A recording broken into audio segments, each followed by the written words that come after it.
On ne peut pas faire du pavage sans. Donc forcément, nous avons fait du Maintenant, on va discuter avec eux aussi pour voir comment réorganiser le secteur, comment leur trouver des espaces. Mais dès que nous avons l'affaire. Donc ça, je veux vraiment, Africité n'a rien à voir. Africité, c'est dans 2 ans et demi, 3 ans, c'est très loin. Alors que nous, on a envie que dans 1 an, Koudoug Dakar quand même content. Quand nous sommes arrivés, nous avons trouvé tige, pour la ville, qu'on est en train de régler. Et parmi ces questions litigieuses, nous avons la question du stationnement. Vous vous souvenez que c'est en 2000, je crois, ou 99, que la ville de Dakar avait signé un contrat avec Sagesse. Était lié à la ville par un contrat. Mon prédécesseur avait déjà cassé le contrat avec Sagesse parce que Sagesse n'avait pas respecté un certain nombre de ses dispositions. Le tribunal nous a donné tort. Sagesse a fait appel. Le jugement a été cassé. Nous, dans le cadre de la gestion participative, nous avons discuté avec Sagesse pendant 3 mois. Nous lui avons demandé 3 choses. La première, c'est que vous gérez au nom de la ville le stationnement. Nous avons droit à des parts dans ce que vous recouvrez. Qu'est-ce que vous nous avez versé? Jusqu'à présent, Sagesse n'a pas pu nous donner le montant de ce qu'ils ont versé à la ville de Dakar. Deuxièmement, dans la gestion du matériel, le renouvellement du matériel, il y a des manquements. Troisièmement, mon prédécesseur avait cassé le contrat parce qu'il voulait réorganiser. Puisque vous vous opposiez à cela, nous, on vous informe. Parce que le contrat doit se terminer en juin, non? C'est mai ou juin 2010. Mai ou juin 2010, on leur a dit, si vous ne venez pas tout mettre en ordre, on casse ça. Avoir une ville, quels que soient les investissements qu'on va y faire, il nous faudra créer, formater une mentalité, une conscience, un état d'esprit d'urbain. Que les gens sachent, comprennent qu'une ville, c'est des normes, c'est des règles, c'est des codes, c'est des comportements. Quand on se promène dans la ville, on n'urine pas où on veut. On ne fait pas ses besoins où on veut.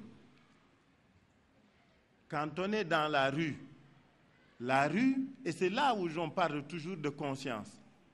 Tant que les Dakarois ou les Sénégalais n'arrêteront pas de dire mbedd bi mbedd bour la, c'est-à-dire du mbedd kenn quoi, mbedd bour la, puisque mbedd bour la, nako bour topato mais warul kenn mu topato ko.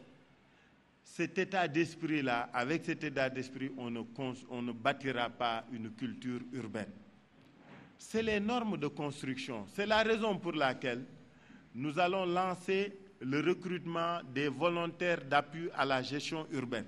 Nous allons être des auxiliaires de la police municipale qui vont être formés aux techniques de police pour s'occuper de tout ce qui est salubrité, hygiène, animation, urbanisme et autres. C'est pourquoi, pourquoi faire? C'est pour vraiment accompagner cet autre effort que nous allons faire dans la construction de cette mentalité d'urbain que nous appelons de tous nos voeux. Nous avons demandé aux artistes, à certains artistes, de commencer à réfléchir à un peu comment bâtir une campagne de conscientisation, d'éducation et de formation. Parce que c'est important. Mais, comme je dis toujours, nous aussi, nous avons nos responsabilités. Quand le citoyen doit marcher dans la ville sur 2 kilomètres sans avoir où jeter son papier ou son épluchure de banane, ne lui demandez pas d'avoir ce réflexe. Si vous lui dites « jetez vos épluchures de banane quelque part », il faut créer ce quelque part-là. Donc c'est un tout. C'est aussi nos urbanistes qu'on va interpeller. Vous avez vu dans les journaux depuis 1 mois et demi, on a lancé des concours d'idées et d'architecture pour réaménager les grandes places et les grandes avenues de Dakar. Mais c'est un problème aussi de normes, de règles. L'équipe précédente avait édicté un certain nombre de règles pour les couleurs de la ville. Ceux qui ont été à Marrakech ont vu. Toute la ville est rose, toute la vie est belle. Elle tient compte de certaines, bien sûr, conditions. Allez à Tunis, Allez en Tunisie, tout est en bleu-blanc. Vous savez, l'urbanisme, l'architecture, c'est aussi pour ça. C'est des problèmes d'esthétique. Et je crois que de ce point de vue, nous avons un grand effort à faire. C'est pourquoi dans ces plans d'aménagement, regardez le 4 avril.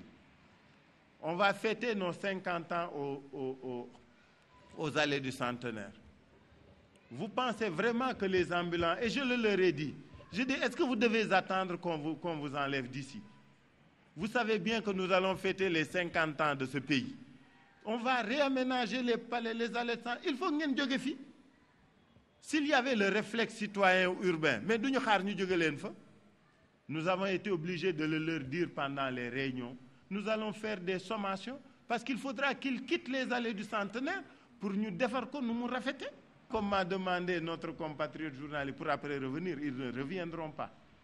D'ailleurs, nous sommes en train de prendre contact avec les autorités chinoises pour leur parler.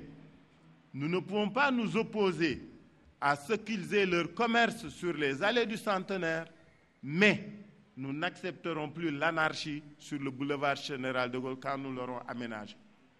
Vous savez, ce pays, il est nôtre.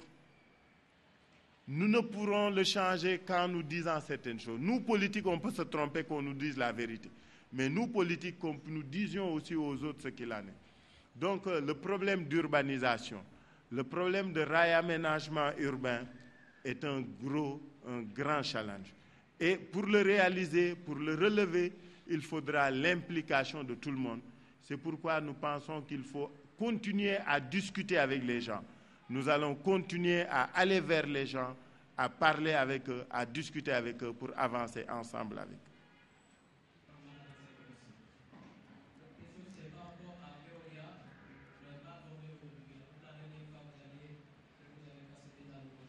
Soit en termes avec les ambulances, c'est une très bonne chose. Le président, il a intérêt à être en bon terme avec tout le monde.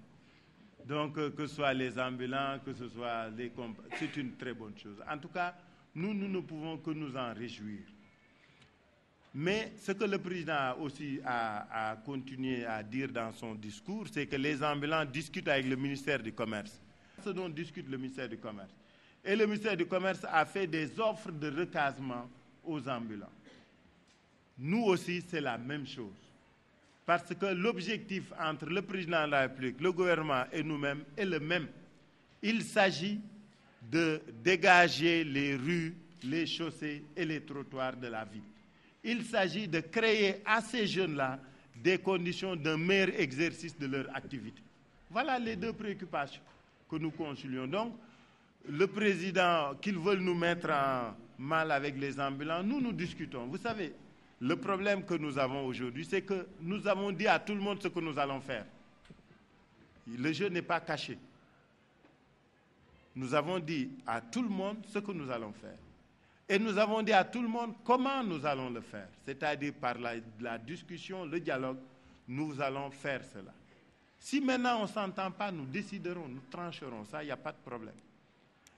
Je vous dis, heureusement, avec les ambulants, nous avons déterminé un site. Ils se sont organisés et ils sont en train, le site est en train d'être aménagé. Les trois responsabilités. Nous avons donc dit au ministère de l'Environnement que nous souhaiterions qu'au terme du contrat, des contrats des concessionnaires, ceux-ci ne seront renouvelés que par appel d'offres. Voilà ce que nous avons dit. Nous ne sommes ni contre X ou Y, mais ce qu'on a dit, c'est que les premiers